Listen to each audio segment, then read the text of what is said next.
quiet summer evening in the leafy suburbs of Bushey, Hertfordshire. The sun is dipping low, neighbours tend to their gardens. Life as it always is here feels calm and safe. Yet somewhere nearby, a figure approaches with a plan already set in motion, carrying the tools that will end the night in violence. By 7:10 p.m, emergency services will flood this quiet street. But before the first sirens echo through the neighbourhood, events inside that house will leave 3 people beyond help, and an entire community reeling from what unfolded behind its doors. This is the story of the Hunt family murders and how a calculated act of control turned a peaceful evening into unthinkable tragedy.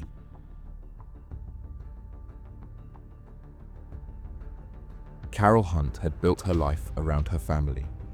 At 61, she was known for her warmth, quiet strength, and her years as the devoted wife of BBC racing commentator John Hunt. Friends described her as the nicest, kindest, sweetest person, a presence that brought comfort wherever she went. She had grown up locally, forged lifelong friendships, and never lost her gentle way with people. Her 2 daughters, Hannah and Louise, shared her kindness, but each carried it differently.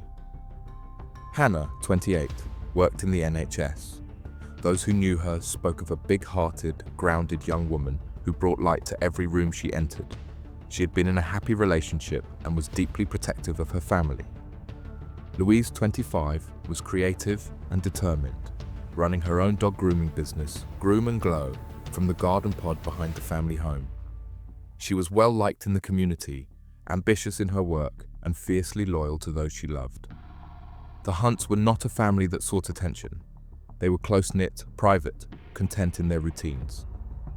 John's work as a commentator often kept him travelling, but home was where they all came together, a place of familiarity and safety. Friends saw the family as a unit bound by genuine affection and mutual respect. That summer evening in July, nothing about Ashland Close suggested danger. For Carol, Hannah and Louise, the night began like so many before it. But before it was over, their names would be known across the country, not for what they had done in life, but for the horror that had found them in the heart of their own home.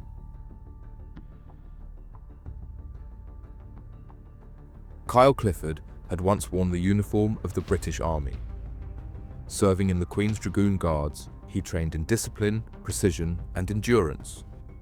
But those who later crossed his path outside the military described a different man, one capable of charm in public, but controlling and volatile in private.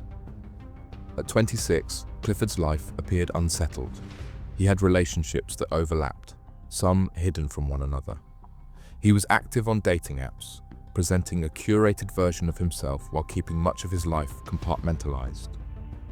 Louise Hunt had been in a relationship with Kyle Clifford for 18 months. To those closest to her, the signs of strain had been visible for some time. Friends and family spoke of a controlling undercurrent, the comments that chipped away at her confidence and the limits he placed on her independence. Hannah Hunt, her sister, described him as arrogant and disrespectful. Others saw the way her personality seemed to quieten under his influence. The breaking point came in late June 2024. At a wedding they attended together, Clifford's behavior turned openly rude and humiliating. He boasted to others that he had been intimate with several people at the wedding, then belittled Louise with patronizing comments, even mocking her over something as trivial as using an oven. A day meant for celebration instead became a sharp turning point for her. The following day, she messaged Clifford, saying they needed to talk. Their exchanges quickly revealed a widening gap. Louise told him she felt upset and drained by the relationship, that it was sucking the life out of her, and she had cried far too many times. On the 26th of June, she ended it, telling him she needed to walk away for her own sanity and health. She thanked him for the good times and wished him well. Clifford's initial reply seemed calm, even accepting, telling her they could both start to heal. But this acceptance was short-lived. In the days that followed, his thoughts shifted. The rejection festered, coupled with the belief that her family had supported her decision. In the weeks before the murders, Clifford had begun consuming online content that prosecutors later described as violent misogyny. We will talk about it later in this video. His military past had given him familiarity with weapons, planning, and patience. But it was his deep-seated need for control and his inability to accept its loss that would prove most dangerous.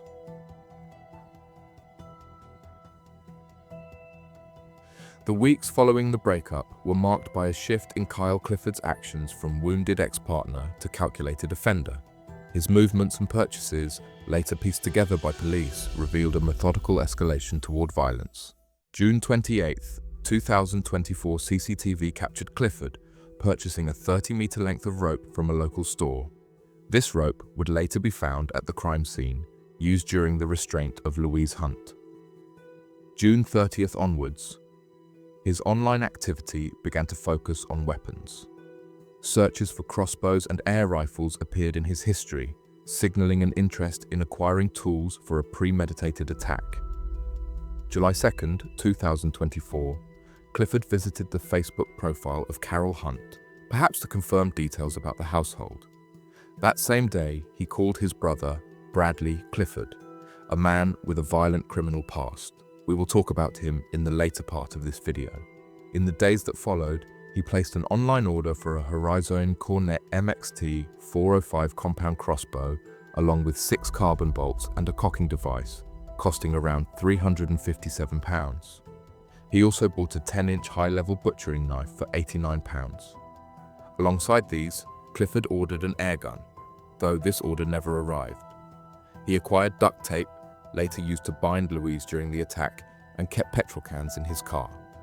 Investigators would later find his fingerprints on vodka bottles left inside the Hunt family home, linking them to earlier searches on the flammability of alcohol. The presence of these items suggested that Clifford may have considered starting a fire as part of his plan, though he never acted on it. On the day of the murders, Clifford even searched Horse Racing Today, apparently checking whether John Hunt would be away at work before he entered the house. Each step, from the rope to the failed airgun purchase, formed a clear trajectory, a plan refined over days, shaped by control and primed for lethal execution.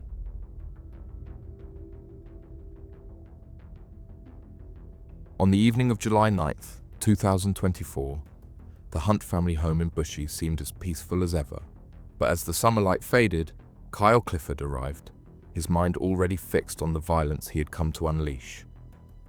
It was just after 6:30 p.m. when Clifford approached the front door. Inside was Carol Hunt. Clifford knew the family well. Using that familiarity, he deceived Carol into letting him in. What he said to gain entry has never been made public, but the moment the door opened, the tone of the evening changed forever. Almost immediately after stepping inside, Clifford launched a brutal attack on Carol using the 10-inch high-level butchering knife he had purchased days earlier. Carol's killing was swift and violent, carried out with a cold precision that would define the rest of the evening. Clifford then left the house briefly, walking back to his car. From it, he retrieved the crossbow and bolts. He re-entered the home, now empty except for himself and Carol's body, and set about preparing for the next stage of his plan. For nearly an hour, Clifford waited inside the property for Louise Hunt to return from the garden pod where she ran her dog grooming business, as we covered earlier. When she finally stepped inside, she had no reason to believe her mother was already dead in another room. Clifford overpowered her almost immediately. Using the duct tape he had brought, he bound Louise's hands and feet, gagged her, and held her hostage. For the next 2.5 hours, she endured an ordeal prosecutors later described as a violent sexual act of spite, a rape fueled by his rage at being rejected. His actions were not frenzied or chaotic. They were measured, deliberate, and sadistic. At some point, the violence escalated further. Clifford shot Louise with the crossbow, ending her life in the same home where she had grown up. It was not over. Soon after, Hannah Hunt returned home from her job. She walked into a scene she could not have anticipated. Clifford turned the crossbow on her too, striking her before she could escape. Reports later confirmed that Hannah, despite her injuries, had the presence of mind to call police. She told them she feared she was going to die, a desperate final act that was tragically prophetic. By 7:10 p.m., emergency services arrived in response to reports from the property. Paramedics, police, and other first responders flooded Ashling Close, but the scale of the violence they found inside left no opportunity for rescue. All three women, Carol, Louise, and Hannah, were pronounced dead at the scene. The killings had taken place in the space of a few hours, but they bore all the hallmarks of a plan carefully set in motion long before Clifford ever knocked on the Hunt's door that evening.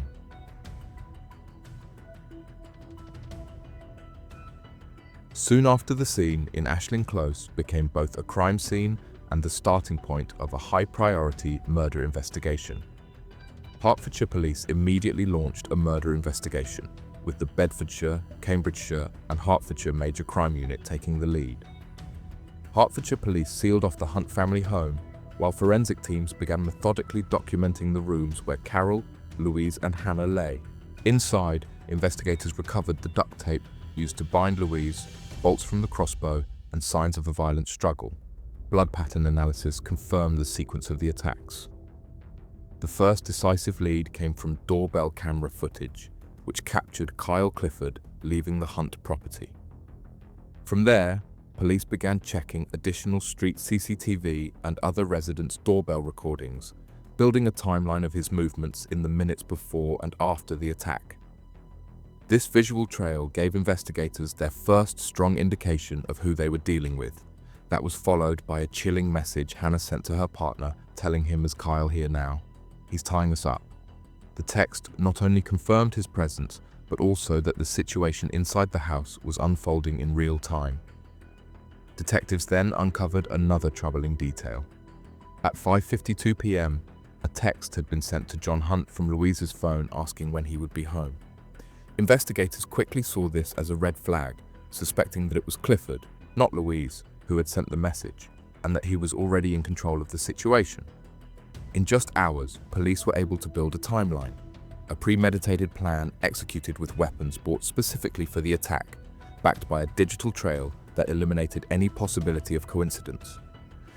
With these details, police began mapping Kyle's movements before the murders. CCTV footage played a critical role, showing Clifford in the days prior visiting local shops to buy duct tape and rope, as well as purchasing petrol cans, an indication of potential secondary plans that were never carried out. Investigators also learned Clifford had spoken with his brother that we have already covered. Ballistic and trajectory analysis on the bolts confirmed they matched the model he had purchased online. DNA evidence found on the bindings and weapons connected directly back to him. Even the packaging of the butcher's knife recovered at the scene matched the purchase. The knife itself was never located, suggesting he had disposed of it after fleeing. CCTV also captured Clifford at a gym later that day, after the killings, moving with the same calm, deliberate manner seen on earlier footage. Investigators also established that on the morning of July 9th, before the violence unfolded, went to a garden center with his family just as if it was any other day. Given his close link to Louise, the mounting forensic evidence, and his recent weapons purchases, police quickly identified Clifford as their sole suspect. Recognizing the danger he posed, Hertfordshire police took the unusual step of releasing his name and photograph to the public within hours, warning he may still be in possession of a weapon and should not be approached. The manhunt escalated rapidly. Roads were sealed off, armed officers deployed, and a helicopter circled the Bushey area.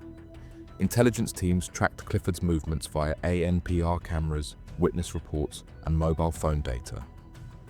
By the following afternoon, he was located at Lavender Hill Cemetery in Enfield, around 20 miles from the crime scene. As armed units moved in, Clifford was found with severe self-inflicted injuries after turning the crossbow on himself. He was taken into custody without shots being fired and transported to hospital under armed guard. The injuries left him paralyzed from the neck down. The arrest ended an intense overnight search that had dominated national headlines. But for investigators, it marked only the beginning of unpacking the calculated preparation, dangerous ideology, and sequence of events behind one of Hertfordshire's most harrowing murder cases. Later, a digital forensic analysis of Clifford's devices revealed an incriminating pattern: online searches on pornography and misogynistic material, including a search for Andrew Tate's podcast less than 24 hours before the killings.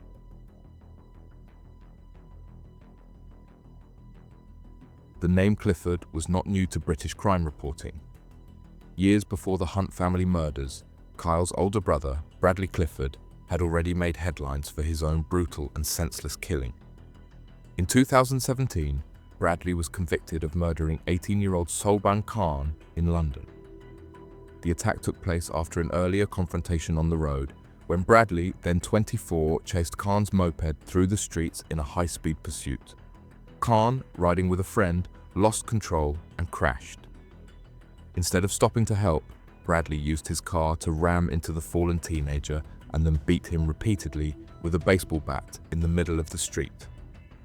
The attack was so violent, and Bradley was sentenced to life in prison with a minimum term of 23 years. Soban's father, Mohammed Khan, spoke publicly after the verdict, calling Bradley's actions beyond comprehension and describing the permanent void left in his family's life. His grief-stricken words echoed years later when Kyle's crimes emerged, a grim parallel between two brothers whose violence had claimed the lives of young people in unrelated but equally shocking acts. While there is no suggestion that Bradley was involved in Kyle's crimes, prosecutors revealed during the Hunt murder trial that Kyle had spoken to his brother in the weeks before the killings, including about the purchase of a crossbow.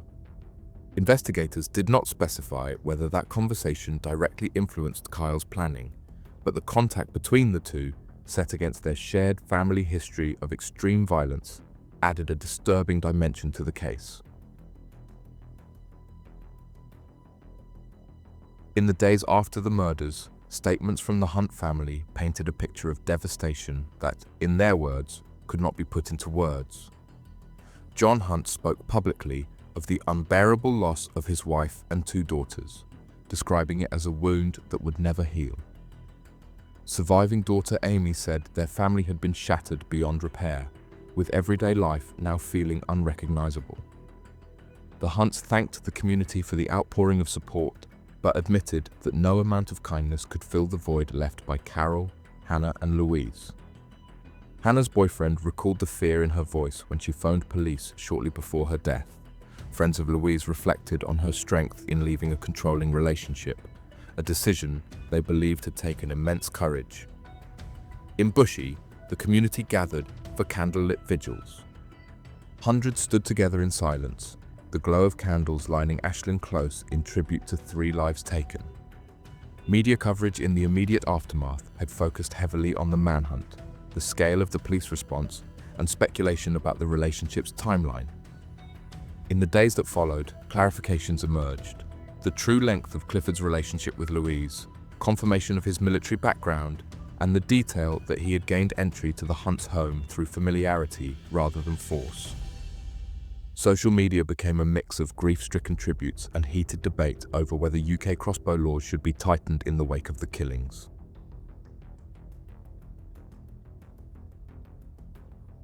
On the 6th of February 2025, at St Albans Crown Court, Kyle Clifford appeared to face 3 counts of murder, along with charges of rape and sexual assault. As the prosecution laid out its case, by providing all the forensics and digital evidence with the killer's interview details, a darker layer emerged beyond the immediate violence. Clifford's devices revealed he had been consuming content tied to what prosecutors described as violent misogyny, including searches for Andrew Tate's podcasts less than 24 hours before the killings. While much of the Tate-related material was ruled too prejudicial for the jury to hear in full, the court was told it formed part of the mindset that drove him, a mindset steeped in control, domination, and the punishment of rejection. The defense offered no alternative explanation for the events in Ashland Close, focusing instead on Clifford's mental and physical condition following his self-inflicted injuries. There was no dispute over his presence at the scene, nor over the sequence of events established by forensic and digital evidence. In his sentencing remarks, the judge described the murders as cold, calculated, and utterly without mercy. He said Clifford's actions had destroyed a family and shocked a nation, noting the level of planning involved and the deliberate infliction of suffering. Clifford's name was added to the sex offenders register for life. Paralyzed from the neck down following his arrest, he will spend the rest of his sentence in a high-security prison hospital. Kyle Clifford, aged 26, was sentenced to life imprisonment with a minimum term of 48 years for the murders of Carol Hunt, 61, Hannah Hunt, 28, and Louise Hunt, 25. The rape and sexual assault charges were taken into account in the sentencing. What do you make of this case and of the sentence handed down? Share your thoughts in the comments. For more real UK crime stories, subscribe and turn on notifications. There is always another case to uncover.